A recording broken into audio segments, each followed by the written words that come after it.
आकाशवाणी दिल्ली से प्रस्तुत है कार्यक्रम स्वास्थ्य पत्रिका हमारी सेहत। स्वास्थ्य पत्रिका हमारी सेहत के सभी श्रोताओं का कार्यक्रम में हार्दिक स्वागत। स्वीकार करें शालिनी मित्तल का नमस्कार।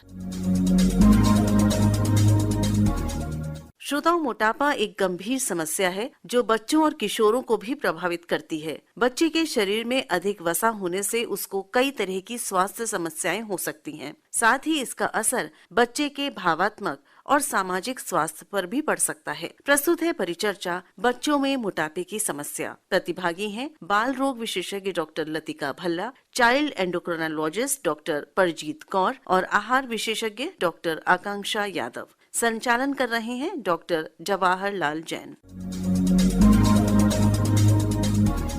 श्रोताओं नमस्कार। श्रोताओं, मोटापा या ओबेसिटी आज एक अत्यंत ही महत्वपूर्ण जन सामाजिक स्वास्थ्य समस्या है, न केवल विकसित देशों में बल्कि विकासशील देशों में भी है। श्रोताओं, मोटापे के साथ बहुत सी भ्रांतियां जुड़ी हैं। कहते हैं your waist line is your life line, you take care of the former, the latter will take care of itself. तो श्रोताओं, शुरू करते हैं आज की परिचर्चा। डॉक्टर लतिका भल्ला, आपका बहुत बहुत स्वागत है स्टूडियोज में। आप बहुत सीनियर पीडियाट्रिशियन हैं, एडोलेसेंट पीडियाट्रिक्स देखते हैं सर गंगाराम अस्पताल में। तो मोटापा अगर हम बात करें, मोटापा या ओवरवेट, ये बेसिकली किसे कहते हैं? नमस्कार। अभी जो मोटापे की बात है वो हर लेवल पे हो रही है। स्कूल में भी हो रही है, घर में भी हो रही है और बाहर के लोगों में इन सब चीज़ों के लिए बात हो रही है। ओबेसिटी या ओवरवेट होना या मोटापा होना, ये एक तरह से बॉडी में एक्सेसिव एक्यूमुलेशन ऑफ फैट है। जो एक्सेसिव एक्यूमुलेशन ऑफ फैट है वो टाइम टू टाइम बॉडी में बढ़ती जाती है और कई बार कई बच्चों को या बड़ों को या कई बार कई पेरेंट्स को ये पता ही नहीं चलता कि उनके अंदर ये सारी चीज़ें आ गई हैं। और क्योंकि उनके घर का जो एनवायरनमेंट होता है या घर में खान पान जैसे होता है वो सारा ऐसा होता है जिसमें कि सारे ही ओवरवेट होते हैं, तो किसी को ये लगता ही नहीं है कि हमारे में मोटापा ज़्यादा है जब तक कि उसके बारे में उसको स्क्रीनिंग ना की जाए या उसके बारे में पता ना किया जाए। ओवरवेट होता है कि जहाँ पे एक इसकी जो डेफिनेशन है बड़ों में बच्चों में अलग अलग सी है। जो छोटे बच्चे होते हैं उसमें हमारे कुछ, जैसे आप भी पीडियाट्रिशियन के पास जाते हैं, वो वेट लेते हैं, आपका वेट की प्लॉटिंग करते हैं, उसको सेंटाइल्स बोलते हैं। उसमें जो 5 साल से कम बच्चों में भी मोटापा आजकल देखा गया है वो काफ़ी ज़्यादा हुआ और कोविड के बाद काफ़ी अच्छे से देखा गया है। उसमें देखा गया है कि वहाँ पे अगर ओवरवेट है, वो जो हमारा जो एक स्टैंडर्ड डिविएशन होता है, तो 2 स्टैंडर्ड डिविएशन अगर ऊपर गया है, मतलब कहने का मतलब कि जो होना चाहिए उस वेट के अनुसार, और उस चार्ट में जो अगर ऊपर दिखा रहा है 2 स्टैंडर्ड डिविएशन, तो उसको आप ओवरवेट मानोगे। और अगर उससे भी ज़्यादा हो जाता है, ओबेसिटी हो जाती, तो 3। और 5 से 14 साल में जो हमारे सेंटाइल्स होते हैं वो डिफरेंट होते हैं, क्योंकि 10 साल से कम हम बच्चों में बॉडी मास इंडेक्स जो बड़ों में लिया जाता है वो छोटे बच्चों में नहीं किया जाता। तो उसमें भी वही वेरिएशन है 15 से 14 साल के एज के बीच में भी, कि अगर 1 स्टैंडर्ड डिविएशन ऊपर है तो वो ओवरवेट है, और ऊपर से अगर आप मानेंगे ओबेसिटी है तो वो ऊपर चला जाता है। बड़ों में जैसे अडल्ट में देखा जाता है वो उसके लिए भी बात करेंगे, पर वहाँ पे obesity more than 25 of BMI is taken as overweight and more than 30 is taken as obesity, और उसकी भी बहुत सारी आगे वेरिएशंस होती हैं। जी डॉक्टर लतिका भल्ला, आपने जैसा बिल्कुल ठीक कहा कि BMI पे बात करेंगे। डॉक्टर परजीत कौर, आपका बहुत बहुत स्वागत है। आप एसोसिएट डायरेक्टर हैं एंडोक्रिनोलॉजी डिपार्टमेंट में मेदांता हॉस्पिटल में। ये जो समस्या है मोटापे की और ओबेसिटी न केवल हिंदुस्तान में बल्कि दुनिया के सभी देशों में रफली बढ़ती जा रही, क्या समझते हैं क्यों ये, कितना इंसिडेंस है, क्यों बढ़ रही है और कितनी बढ़ रही है? बिल्कुल सही कहा आपने कि ये समस्या बहुत तेजी से बढ़ रही है पूरे दुनिया भर में और स्पेशली हिंदुस्तान में तो बहुत ही ज्यादा बढ़ रही है। ओवरऑल देखा जाए तो ये ओबेसिटी बहुत तेजी से बढ़ रही है, बट बच्चों में खासकर काफी बढ़ रही है। और इसमें और भी जो सोचने वाली बात है कि 5 साल से कम बच्चों में भी ओबेसिटी काफी तेजी से बढ़ रही है। उनमें 3 से 4% बच्चों में ओबेसिटी पाई जाती है। अब इसके तेजी से बढ़ने का कारण एक बहुत ही इम्पोर्टेंट कारण है, मैं कहूँगी 2 ही हैं, वो है खान पीन में बदलाव और फिजिकल एक्टिविटी का कम हो जाना। ये कुछ सालों में ज़्यादा देखा गया है, स्पेशली कोविड होने के बाद तो बहुत ही ज़्यादा हो गया। हमने देखा है कि बच्चे बहुत आए दिखाने के लिए, उनके पेरेंट्स बच्चों को लेकर आए कि हमारे बच्चे मोटे हो रहे हैं। उसका सबसे बड़ा कारण ये निकला कि उनके खान पीन में बदलाव हुआ, बाहर का खाना, प्रोसेस्ड फूड खाना, फिजिकल एक्टिविटी का कम हो जाना, स्क्रीन टाइम जो उनका इतना ज़्यादा बढ़ गया है, स्पेशली कोविड के बाद अब उनको स्क्रीन टाइम की इतनी आदत पड़ गई है कि फिजिकल एक्टिविटी गिर गई। ये 2 मेन कारण हैं जो कि पूरे दुनिया भर में भी हैं, स्पेशली हमारे भारत देश में, क्योंकि हमारा भारत देश एक तरह से वेस्टर्न कल्चर को फॉलो करते जा रहा है, अर्बनाइजेशन हो रहा है, जिसकी वजह से हमारे खान पीन में भी बदलाव आ रहा है। डॉक्टर आकांक्षा, आपका बहुत बहुत स्वागत है। आप एसोसिएट प्रोफेसर हैं न्यूट्रिशन में SGT medical college hospital Gurugram में। जैसा डॉक्टर परजीत ने कहा कि ये जो खान पान में बदलाव है, ये एक बेसिक मूल कारण माना जा रहा है आज के संदर्भ में कि जो बच्चों में मोटापा बढ़ता जा रहा है। तो क्या खान पान में बदलाव में बेसिकली आप अच्छा खान पान किसे कहते हैं और खान पान में बदलाव का क्या मतलब है? क्या ये कुछ वजह मानेंगे आप? जी बिल्कुल सर, मोटापा का मेन जो वजह है वो है खान पान। क्योंकि आजकल बच्चे क्या है कि बहुत ज़्यादा पिज़्ज़ा, बर्गर, जो फास्ट फूड है वो बहुत ज़्यादा ले रहे हैं, जिसका कारण है मोटापा। बच्चों की सुबह से जो डाइट है वो रेडी टू ईट जो फूड्स है, इंस्टेंट नूडल्स है, तो ये जो सारे फूड्स हैं उसमें क्या है, ट्रांस फैट हाई है एंड जो न्यूट्रिएंट्स है वो बहुत कम है। तो फैट कंटेंट बहुत ज़्यादा कंज्यूम कर रहे हैं, रिफाइंड फ्लोर का यूज़ बहुत ज़्यादा है, आप शुगर ज़्यादा कंटेंट उसमें प्रेजेंट है, जिसका ये मेन कारण है कि मोटापा बढ़ रहा है। बच्चे क्या है, बच्चों को, पेरेंट्स को फोकस करना चाहिए बैलेंस न्यूट्रिशन के बारे में कि आपकी डाइट में एक प्लेट्स में जो है दाल, चपाती, राइस एंड कर्ड, जो बैलेंस न्यूट्रिशन है, लाइक हम protein, fat, carbohydrate and vitamin and minerals की बात करते हैं, तो जो एक प्लेट है वो फुल ऑफ बैलेंस न्यूट्रिशन होना चाहिए।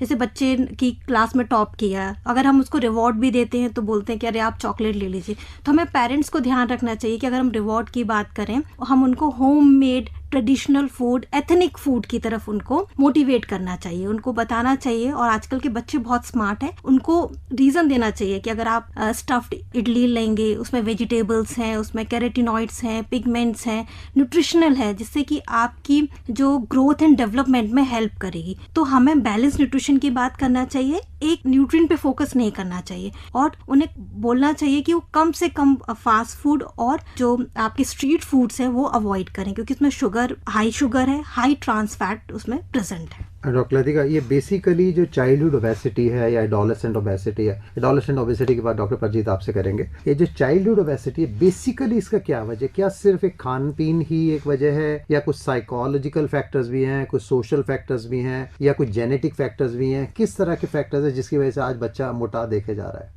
सबसे पहले तो हमारा खान पान में ही अंतर आया है, और सबसे पहले अगर बच्चों में देखा जाए तो breast feeding is the most important thing. अगर ब्रेस्ट फीड किया है एक बच्चे को आपने, तो उसकी जो एक ईटिंग हैबिट्स है वो शुरू से बच्चे ने उसको ठीक तरह से, जिसको हम कहते हैं कि अच्छी पेरेंटिंग, कि पेरेंटिंग के टाइम पे बच्चों की तरफ से शुरू से ध्यान दिया गया है। सो इफ़ वी इनकरेज कि कॉम्प्लीमेंट्री फीड में कि घर के बने हुए जो फ्रूट्स की प्यूरी हैं वो दी जाएं, या फिर हम उनको वेजिटेबल प्यूरी, या आजकल कहा जाता है कि पहले 6 महीने में, जैसे बच्चा पहले 6 महीने में तो ब्रेस्ट फीड पे रहता है, 6 months to 1 year if we avoid sugar, और अगर हम बच्चे में नमक और शुगर दोनों ही कम देते हैं तो ये बच्चों की सेहत के लिए बहुत ज़्यादा अच्छी बात रहती है, क्योंकि बच्चे को जो ईटिंग पैटर्न है वो डेवलप होता है 6 महीने से लेकर 1.5 साल तक। अगर 6 महीने से 1.5 साल तक आपने बच्चे की फीडिंग हैबिट्स को नहीं सुधारा या उनको अच्छी फीडिंग हैबिट उसके ड्यूरेशन में नहीं दी, तो उसके साथ क्या होगा, बच्चा पिकी ईटर बन जाएगा। फिर क्या होता है, पेरेंट्स का यही जवाब होता है कि ये तो कुछ खाता ही नहीं है, तो इसलिए हमें एंड में जिस बात की जिद कर रहा है वो देना पड़ता है। वो भी कहते हैं कि बच्चा जिद कर रहा है तो इसलिए हमने ये दे दिया। So it becomes like a cycle for the child. So every time child is being fade a diet which is high in calorie, which is high in fat and high in sugar, high in salt, तो उसके चक्कर में बच्चा उसी चीज़ को बार बार मांगता है। Doctor Latika, लेकिन ऐसा है कि बहुत सारे पेरेंट्स से कहते हैं कि साहब हम पीडियाट्रिशियन के पास जाते हैं, वो कहते हैं जी 1 साल तक के जी पूरा मीठा बंद कर दो और 1 साल तक उसका ना वो नमक दीजिए उसे ना मीठा दीजिए। अब ये बताइए, जब वो बच्चा अगर मीठा और नमकीन दोनों बंद कर देंगे आप उसका, तो फिर वो तो ब्लैंड डाइट पे आएगा। ब्लैंड डाइट खाने के बाद में फिर वो उसका टेस्ट नहीं डेवलप होता। फिर पेरेंट्स कहते हैं अगर डॉक्टर को जो मर्जी कहने दो, हम अपनी तरफ से उसे कुछ दे देंगे। हम ये कहते हैं कि जैसे नेचुरल जो सोर्सेज ऑफ शुगर होते हैं, जैसे डेट्स हैं, एप्रिकॉट्स है, वो आप ऐड कर सकते हैं, खुबानी है, वो सब चीजें ऐड कर सकते हैं, because they are natural sugars and they are complex sugars. जो कॉम्प्लेक्स शुगर्स होती है वो तुम्हारे वेट को, वो ही उनका रीजन है कि complex sugar will not let your sugar go high and then crash out. उससे क्या है कि बच्चे की जो ईटिंग हैबिट्स है वो खराब नहीं होंगी। सॉल्ट, जितने भी हमारे स्पाइसेस हैं, यू कैन ऐड स्पाइसेस, जितने भी स्पाइसेस है, जैसे काली मिर्च डालते हैं उसमें सॉल्ट होता है, और जो वेजिटेबल्स है उसमें भी सोडियम होता है। जितना हमारे को सोडियम चाहिए उतना होता है, और दूसरा ये कि ये सारी चीज़ों को अब हम बहुत ज़्यादा डिटेल में बात नहीं कर सकते, पर ये सारी जो चीज़ें हैं जो हमारे बॉडी के गट माइक्रोबायोटा है, कि जैसे वो हर चीज़ पे डिपेंड करते हैं कि तुम्हारी नॉर्मल डिलीवरी हुई है, सिजेरियन डिलीवरी हुई है, उसके बाद आपके फीडिंग पैटर्न कैसे रहा, फिर उसके बाद आपकी कॉम्प्लीमेंट्री फीडिंग पैटर्न कैसा रहा, how much were you fed the sugar and salt in the first year of life, ये जो सारे गट माइक्रोबायोटा जिसके पे आज बहुत कार बातचीत हो रही है।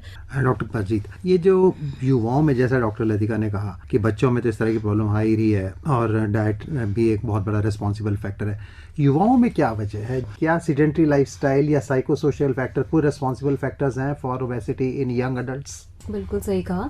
इसके पहले बस एक मैं लतिका ने जो बोला उसके ऊपर कहना चाहूंगी कि जो गर्भवती महिलाओं का जो वजन है वो भी बहुत असर डालता है बच्चों के आगे वजन पे। इसलिए आजकल जो माना जाता है कि गर्भवती महिलाओं को बहुत सारा खाना चाहिए, वजन बढ़ाएं, वो बिल्कुल सही नहीं है। तो हमें बहुत ध्यान से उनके वजन को कैलकुलेट करके डॉक्टर की सलाह से चलना चाहिए कि कितना वजन ज़रूरी है बढ़ाना, क्योंकि ज़्यादा वजन बढ़ने से आगे चल के, अगर आप कह रहे हैं एडोलेसेंट हेल्थ, वो भी इफेक्ट होती है अगर प्रेगनेंसी के दौरान माँ ने भी वजन बहुत ज़्यादा गेन किया हो तो।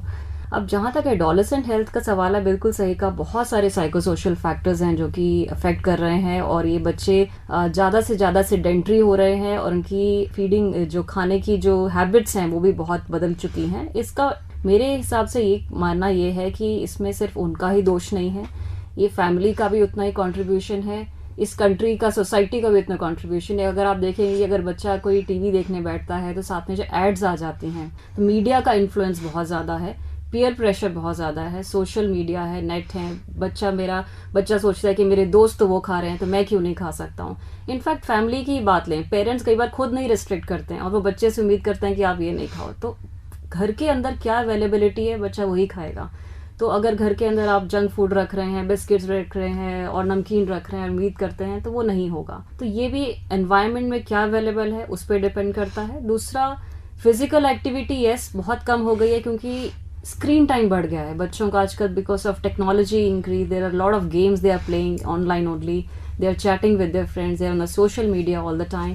दूसरा, मैं ऑल्सो ये भी कहूँगी कि प्लेग्राउंड्स का कमी होना सोसाइटीज़ में बाहर निकल के, ये भी एक चीज़ है जो कि आई थिंक ये पॉलिसी मेकर्स को देखना चाहिए कि अवेलेबिलिटी हो, स्कूल्स में भी हो, और स्कूल का भी बहुत बड़ा रोल है इसमें, इस चीज़ को बढ़ावा देने में कि उनकी स्पोर्ट्स एक्टिविटीज़ पे ज़्यादा ध्यान दें, उनके भी कैफेटेरिया में इस तरह के जंक फूड आइटम्स ना रखे जाएं। डॉक्टर आकांक्षा, ये जो बच्चे हैं जब स्कूल जाते हैं तो बच्चा स्कूल बहुत बार ऐसे होता है कि जो टिफ़िन वो ले गया वो एज इट इज़ वापस आ जाता है। अगर किसी पड़ोसी का जो साथ वाला क्लास में बच्चा आया, वो खाना लाया, वो उसे पसंद आ गया, वो खा लिया, अपने घर का खाना वो वापस ले आता स्कूल से और कहता जी मेरा तो पेट भरा, वो खाता नहीं है। तो क्या उसमें माता पिता का कोई रोल है कि भैया क्या उसको दें जो बच्चे को पसंद आए? अगर वो रोज़ खाना वो खाना वापस ले आएगा जो भी मदर ने बनाया, क्या है, बच्चों के स्कूल 7 बजे 6:30 बजे बच्चा निकल जाता है बस में, चाहे वो पहली का बच्चा हो, चाहे वो 5वीं का बच्चा हो, चाहे वो 8वीं का बच्चा। अगर 7 बजे स्कूल के निकल जाएगा तो कितनी जल्दी वो माँ उसके खाना बना के देगी, और वो तो फिर यही है कि रेडी टू कुक है, रात को कुछ आया, रात को बना दिया, पैक किया, चल दिया। अब वो बच्चा वहाँ स्कूल में गर्म नहीं कर सकता, तो जो उसे खाना मिलेगा वो उसे वही खाना पड़ेगा। तो वो हो सकता है कई बार वो प्रेफर करता है कि मेरे पड़ोसी वाले का जो खाने का टिफिन है वो वाला खा लूँ। तो फ्रूट भी कोई पैक नहीं करके लाते बच्चे, छोटा सा टिफिन होता है, किताबें इतनी होती कि बैग इतना भरा होता है कि उसके अपने वेट से ज़्यादा उसकी किताबों का वेट होता है, बैग का वेट होता है। तो आप क्या सलाह देना चाहेंगे कि क्या पेरेंट्स की कोई जिम्मेदारी है कि भाई प्रॉपर फूड पैक करके दें, उसे क्या देना चाहिए छोटे बच्चे के टिफिन में, या प्रॉपर अगर जैसे छुट्टी है, सैटरडे संडे को है, तो वो उसमें ब्रेकफास्ट में क्या खाएं, माँ बाप उनके लिए क्या बना के दें जिससे वजन को ख्याल में रखते हैं। बेसिकली जब हम बात कर रहे हैं मोटापे को ख्याल रखते हैं, क्या करें? जी बिल्कुल, क्या होता है कि बच्चे अपने जो फ्रेंड्स होते हैं उसके टिफ़िन से ज़्यादा अट्रैक्ट करते हैं। तो हमें पेरेंट्स को इस चीज़ का ध्यान रखना चाहिए कि जो उनका टिफ़िन है वो हेल्दी होना चाहिए, न्यूट्रिशियस होना चाहिए, और उसमें कलरफुल फ्रूट एंड वेजिटेबल्स का ऐड हो। जैसे कि हम बच्चों को इंस्टेंट लाइक इडली है with addition of vegetables with green chutney, तो वो एड ऑन कर सकते हैं। हम एक मल्टीग्रेन रागी का एक cheela with addition of wheat root with green chutney, ये हम ऐड कर सकते हैं। कुछ हम होममेड ग्रेनोला बार्स हैं जो घर में ही बन जाती है by using of some nuts and oil seeds, जो घर में बना के रख सकते हैं और बच्चों को मॉर्निंग और ब्रेकफास्ट में उनको दिया जा सकता है, उनको अट्रैक्ट किया जा सकता है कि नट्स एंड ऑयल सीड्स हैं, rich in vitamins and mineral, protein sources क्या है, आजकल क्या है जो डाइट में बच्चे ले रहे हैं, एनर्जी डेंस फूड बहुत ज़्यादा ले रहे हैं पर न्यूट्रिएंट डेंस फूड को वो अवॉइड कर रहे हैं कि कैलोरीज तो बहुत ज़्यादा ले रहे हैं पर उनका एक्सपेंडिचर हो नहीं रहा है, तो ओबिसिटी बढ़ रही है। तो हमें फोकस ये करना है कि जो हमारा ब्रेकफास्ट, लंच एंड डिनर हो वो बेसिकली न्यूट्रिएंट डेंस हो, ना कि एनर्जी डेंस। जो सारे न्यूट्रिएंट्स होंगे तो ओबिसिटी भी रिड्यूस होगी और माइक्रो न्यूट्रिएंट की डेफिशिएंसी भी डिक्रीज होगी। तो मिड मॉर्निंग में हम उनको फ्रूट्स भी दे सकते हैं, फ्रूट्स की कोकोनट वाटर हम उनके साथ रख सकते हैं। कोकोनट वाटर की आप बात करें, कोकोनट वाटर तो वो जो दाब जो कच्चा नारियल है वो अगर निकाल के देंगे तो वो स्कूल तक जाते हुए 2-3 घंटे में खराब होने का डर रहेगा। जो सिंथेटिक आएगा डब्बे वाला, जो टेट्रा पैक वाला है, उसमें तो केमिकल्स, प्रिजर्वेटिव्स होते हैं, वो भी ठीक नहीं है। कोकोनट वाटर सर हम इवनिंग में दे सकते हैं और स्कूल लंच में हम उनको होममेड लाइक चीला स्टफ्ड है, पोहा है, उपमा है, वेजिटेबल पॉरेज है, ओट्स दलिया है, ये सारे हम ब्रेकफास्ट में बच्चों के लिए दे सकते हैं। एग वाइट है, उसमें वेजिटेबल्स को ऐड करके, ग्रेनोला बार्स हैं, ये हम मॉर्निंग ब्रेकफास्ट में उनको दिया जा सकता है जो कि हेल्दी है और न्यूट्रिशियस है।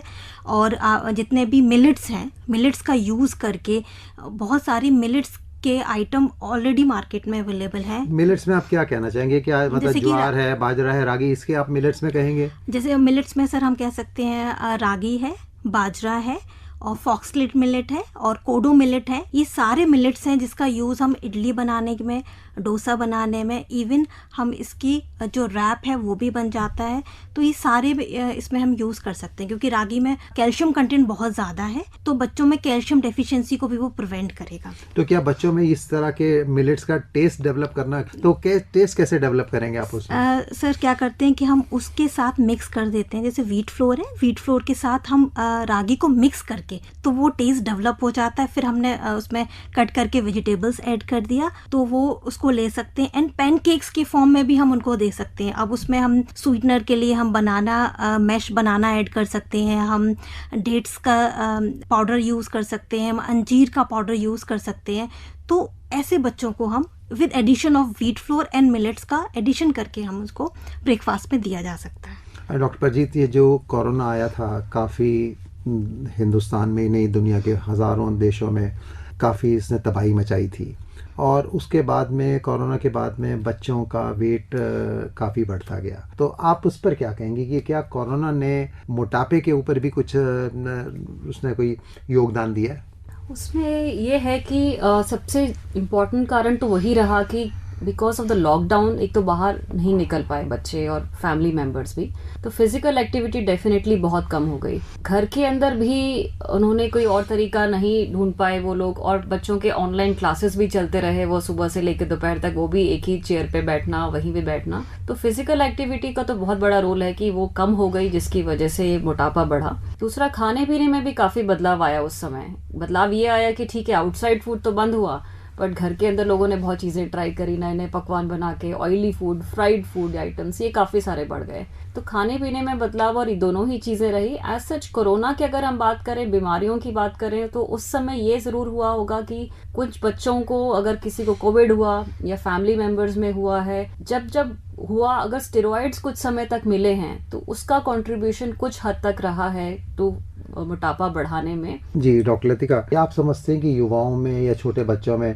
मोटापा या ओवरवेट अगर होता है तो क्या उससे डायबिटीज हो सकती है? और अगर होती है तो छोटे बच्चों में किस तरह की डायबिटीज होती है? देखो, बच्चों में जो डायबिटीज होती है वो हम बहुत छोटे बच्चों में भी देखते हैं। इट कुड बी, आप ये कह सकते हो कि इतना छोटे बच्चों में, आजकल 9 महीने के बच्चों में भी डायबिटीज देखी गई है और उसके कई कारण होते हैं। और मोस्ट ऑफ टाइम जरूरी नहीं है कि उसमें कोई जेनेटिक कारण हो, पर कई जगह पे वो कारण जेनेटिक भी हैं। दूसरा ये है कि जो डायबिटीज का जो होना है उसमें कई बार फैमिली हिस्ट्री ऑफ डायबिटीज होती है, कई बार फैमिली हिस्ट्री ऑफ डायबिटीज नहीं भी होती। और कई बार क्या होता है कि अभी एज सच बच्चों में जो चाइल्डहुड ओबेसिटी होती है तो उसमें बहुत सारी जो चीज़ें हैं जो बड़ों में देखी जाती है वो बच्चों में नहीं देखी जाती। बड़े बहुत, मतलब अगर हम 5 साल से कम बच्चों में लें उसमें कारण बहुत डिफरेंट होते हैं। 5 से 14 साल के बच्चों में बहुत ज़्यादा डिफरेंट कारण होते हैं। और कई बार क्या होता है कि उनके साथ उनकी हाइट भी नहीं बढ़ती और ओबेसिटी भी होती है, जिसमें कि बहुत कॉमन कारण देखा जाता है। Hypothyroid is the most common cause of short stature as well as obese child. और कई बार थोड़े से और बड़े बच्चे होते हैं, जैसे लड़कियां होती हैं, उनमें मेंस्ट्रुएशन के साथ प्रॉब्लम्स होती हैं। अब हमने ये भी देखा है कि जैसे कई बच्चे हैं जो 10 से या 11 साल पे लड़कियों को आजकल मेंस्ट्रुएशन या अर्ली मेंस्ट्रुएशन शुरू हो जाती है, अर्ली मेनार्की जिसको बोला जाता है, और वो भी हमने इस टाइम पे ज़्यादा देखा क्योंकि बच्चे बाहर नहीं आए। जैसे 10 साल के बच्चे को ही अर्ली मेनार्की हो गई और पेरेंट्स आ नहीं सके, और फिर उसके टाइम पे अगर कई बार हम कुछ हार्मोनल टेस्ट या बहुत सारी चीज़ें उसके बारे में देखी जाती हैं तो वो नहीं हो पाया। तीसरी चीज़ जो है इस टाइम पे जो 10 से 14 साल के बच्चों में देखी जाती है, कई बार क्या है कि मेंस्ट्रुएशन के साथ रिलेटेड जो प्रॉब्लम्स होती हैं वो काफ़ी इन बच्चों में देखी जाती है, जिसमें कोविड के होने या ना होने का इतना इशू नहीं है। वो सब जो इश्यूज होते हैं वो कहीं ना कहीं हमारे खाने पीने के पैटर्न से, कहीं ना कहीं हमारे एक्सरसाइज से पैटर्न से और उन सारी चीज़ों में। और तीसरी चीज़ हम बार बार यही कहते हैं कि घर का environment, obesogenic environment is the most important thing. They are all responsible for polycystic PCOS या इन सारी चीज़ों में, इन सारी चीज़ों के कारण हैं जो कि अडोलेसेंट ओबेसिटी के कारण बन जाते हैं।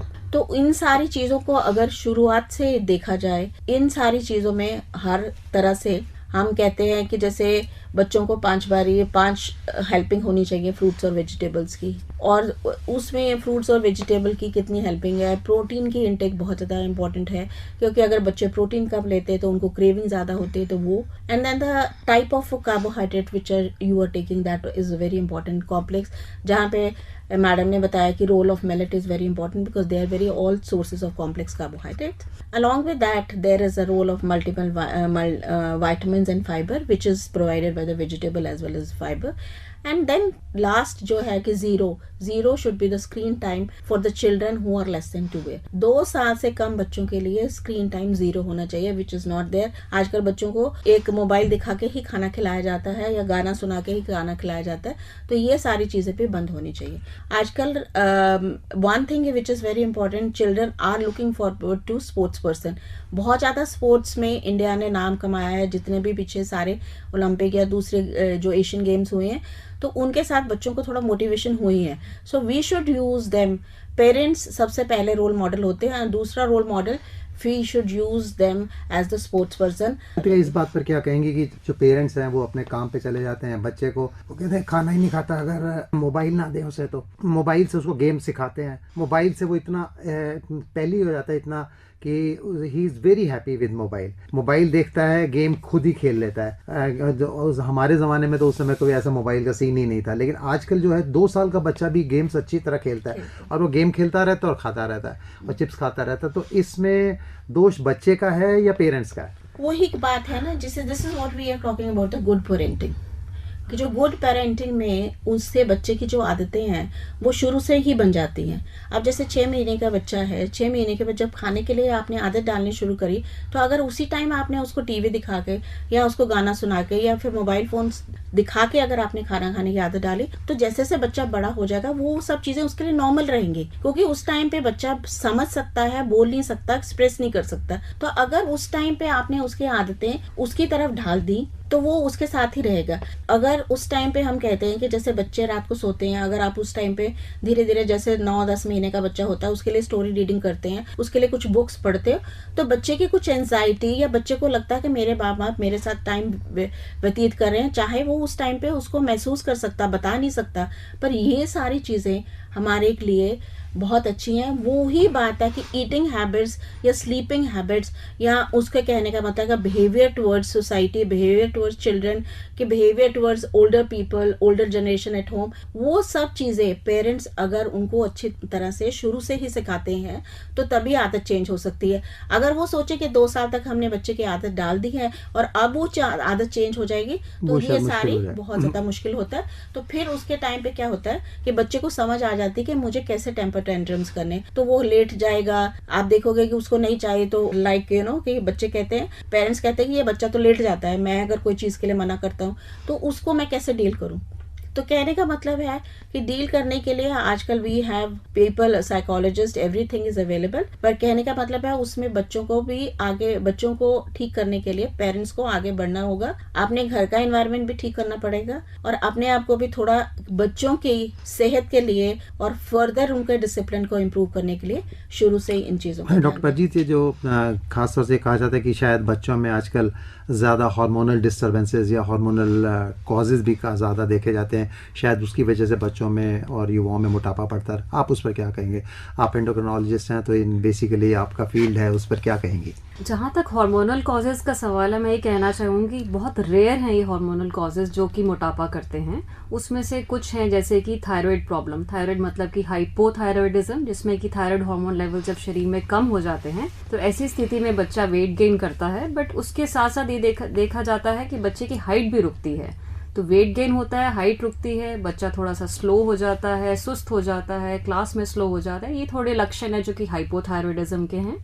दूसरा एक रेयर कारण है जिसे हम बोलते हैं कुशिंग सिंड्रोम। ये एक एक्सेस कॉर्टिसोल हार्मोन की वजह से होता है।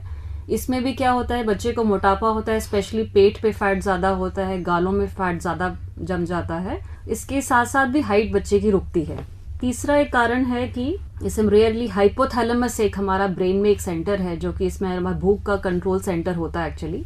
अगर उसमें रेयरली ट्यूमर्स आ जाएं जैसे क्रेनियोफेरेंजियोमा है तो ऐसे में बच्चे को एक्सेसिव भूख लगने की वजह से भी मोटापा होता है। और एक और हार्मोनल डिसऑर्डर्स में कहूंगी जो कि बहुत कॉमन है आजकल, पॉलीसिस्टिक ओवेरियन सिंड्रोम, जो कि एडोलेसेंट गर्ल्स में हम देख रहे हैं। तो ये जो है कारण बेसिकली ये भी उनमें ज्यादा देखा गया है जिन गर्ल्स को मोटापा ज्यादा है, तो पॉलीसिस्टिक ओवेरियन सिंड्रोम भी उनमें ज्यादा है। इसका एक जेनेटिक बेसिस भी है और इसके साथ साथ जुड़ा हुआ है कि जिनको पॉलीसिस्टिक ओवेरियन सिंड्रोम है उसके साथ साथ डायबिटीज होने का खतरा, high cholesterol, high blood pressure और मोटापा। तो ये जो हार्मोनल कारण है ये कम है, बट ज्यादातर जो कारण है वो है खान पीन में बदलाव और कम फिजिकल एक्टिविटी होना। इनफैक्ट मोटापा बढ़ने की वजह से हार्मोनल डिस्टर्बेंस ज्यादा होते हैं बजाय इसके कि हार्मोनल डिस्टर्बेंस की वजह से मोटापा होता है। डॉक्टर लतिका, अगर संक्षेप में हम ये बात करें कि अब अल्टीमेट सोल्यूशन क्या है, ये हमने बात कर ली कि कारण क्या है, क्यों पेरेंट्स की रिस्पॉन्सिबिलिटी है, क्या साइको सोशल फैक्टर्स हो गए, हार्मोनल कॉज हो गए। अगर एक नटशेल में बात करें कि अब अल्टीमेटली कहाँ, where to go, ultimate solution क्या है? क्या दवाएं is the answer, drugs answer हैं, डाइट मॉडिफिकेशन जैसा आकांक्षा कह रही हैं वो एक आंसर है, हार्मोनल की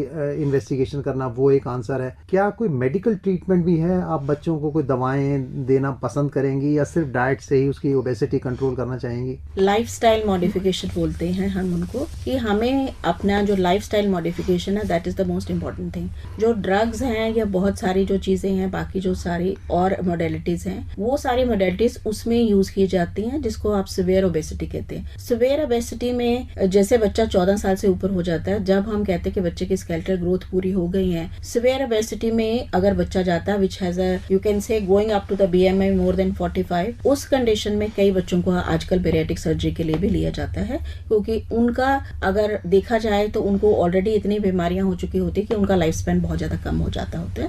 तो इसलिए lifestyle modification is the answer and that has to be explained by the school people, by the teachers, by parents, and as well as by the society in nutshell, by the media and everyone at home. Doctor Latika Bhalla, doctor Parjeet Kaur, doctor Akanksha Yadav, इस महत्वपूर्ण जानकारी के लिए आपका बहुत बहुत धन्यवाद। और श्रोताओं, निश्चित रूप से ये कहना पड़ेगा कि choose health to stay healthy, स्वास्थ्य को चुनो और स्वस्थ रहो, क्योंकि जान है तो जहान है। नमस्कार। अभी आप सुन रहे थे परिचर्चा बच्चों में मोटापे की समस्या। प्रतिभागी थे बाल रोग विशेषज्ञ doctor Latika Bhalla, child endocrinologist doctor Parjeet Kaur, आहार विशेषज्ञ डॉक्टर आकांक्षा यादव। कार्यक्रम का संचालन कर रहे थे डॉक्टर जवाहर लाल जैन। आप इस कार्यक्रम में और क्या सुनना चाहते हैं, आप हमें लिख सकते हैं। हमारा ईमेल आईडी है healthaidelhi@gmail.com। इसी के साथ आज का ये कार्यक्रम समाप्त होता है। फिर मिलेंगे अगली बार, तब तक के लिए नमस्कार।